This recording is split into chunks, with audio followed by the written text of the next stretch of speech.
no degree of confidence. After the subjugation of Quraysh, the Hawazin, and Anṣār, and the Thaqīf, there still remained the unfinished business of the Roman aggression against Islam. And Rasulullah sallallahu alaihi wasallam organized an army from Madīnah to march north to Seerah, which was under Roman occupation.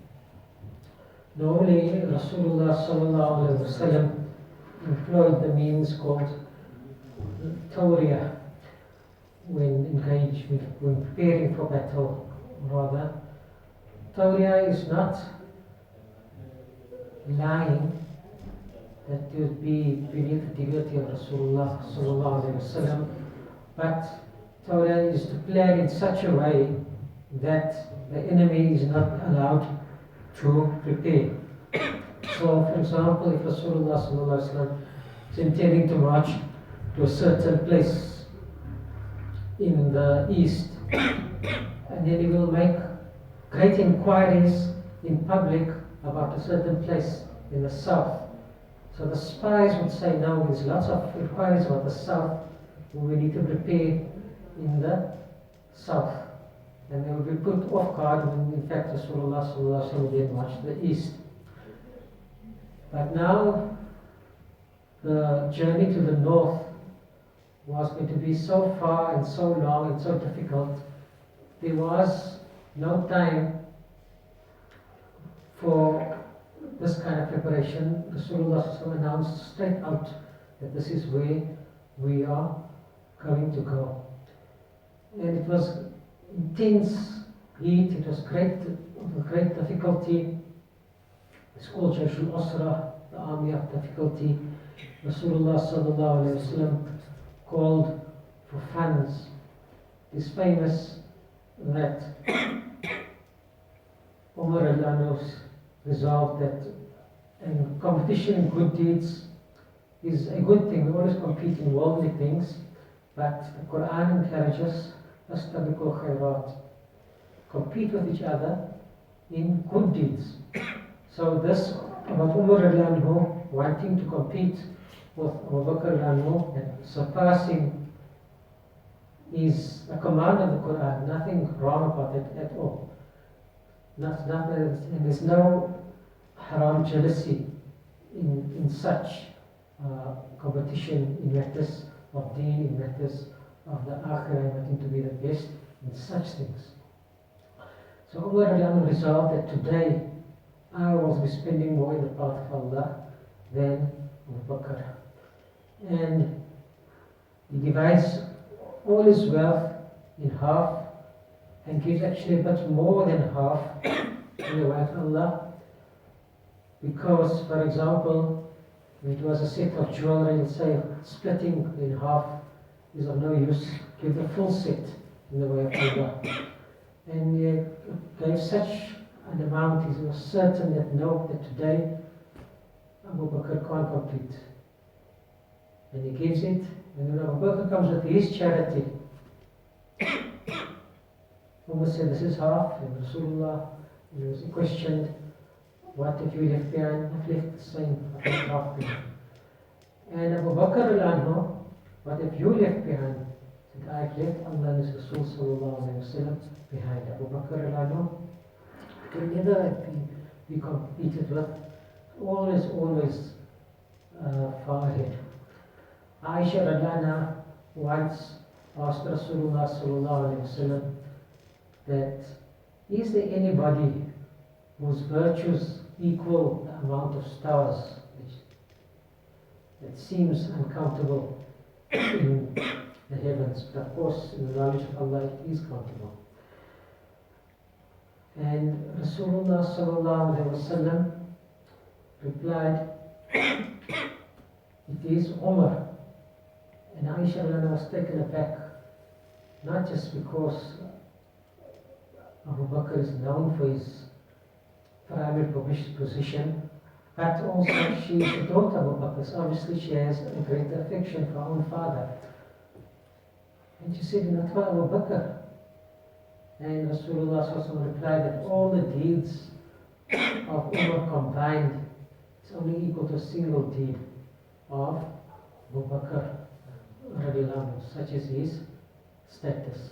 Of Uthman bin Affan, because such an amount, Rasulullah said, do as you please, this is sufficient for you. Those who were rich gave, those who were poor went out to work and to give what little, however minuscule amounts, but to give something. And of course the hypocrites always find fault. When you will do good and you listen to what people got to say, and that already shows there is something wrong with your intention. If your intention is to be pleasing to please Allah, it doesn't matter what people say. So when the rich gave a lot, they say, they're just trying to show off. And when the poor came with a little bit, and they didn't even go and work out to earn that little bit of charity to give towards the army, and say, what can we achieve with this? Look what little bit we're giving. Give a lot, it's a problem. Give a little bit, it's a problem. It's always a problem for the hypocrites. But if your intention is to please Allah and your attention is towards Allah, then such things shouldn't be of concern to us. The Muslims marched north and the Romans retreated. So there wasn't actually an engagement, but still there was much benefit. Many of the tribes along the way surrendered to the Muslims. Tabūk today is not,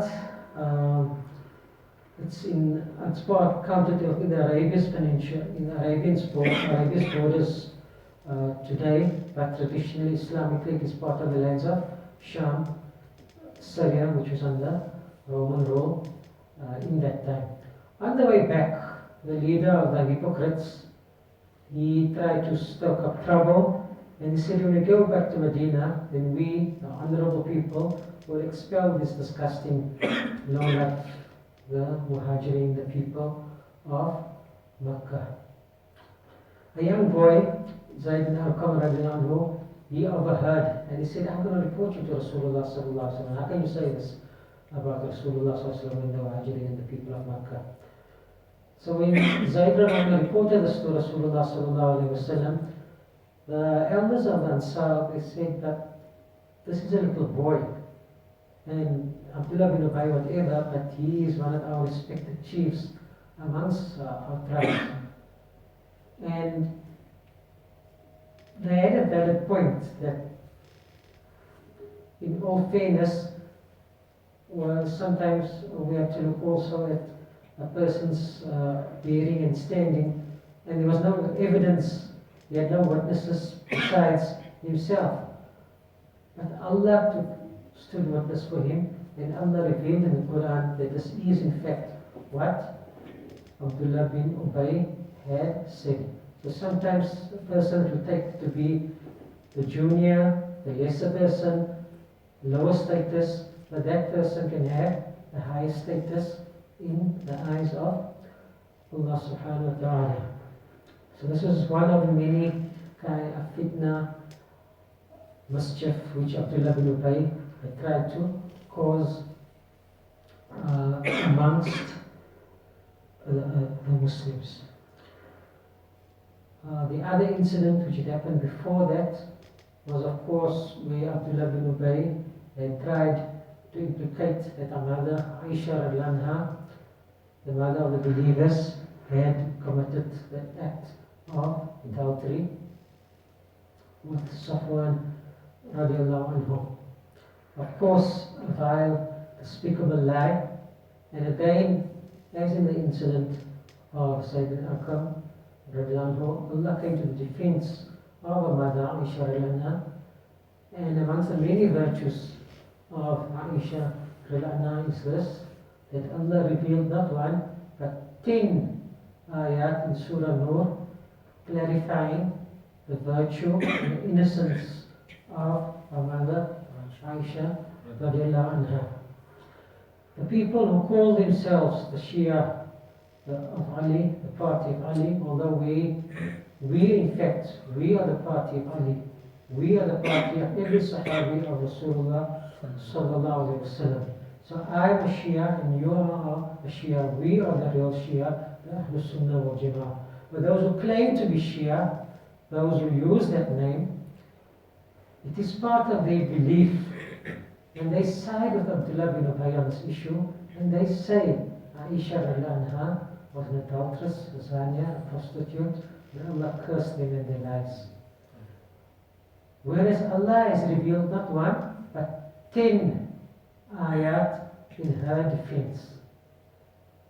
If we had no other difference with these people, if we believed everything the same as them, and we did everything the same as them, but this one difference, a person who rejects one word of Allah cannot be a Muslim. What then do we say about these people who call Aisha radiallahu anha a dirty woman and reject 10 ayat of the word of Allah? Can they be our brothers in Islam? I think not. SubhanAllah.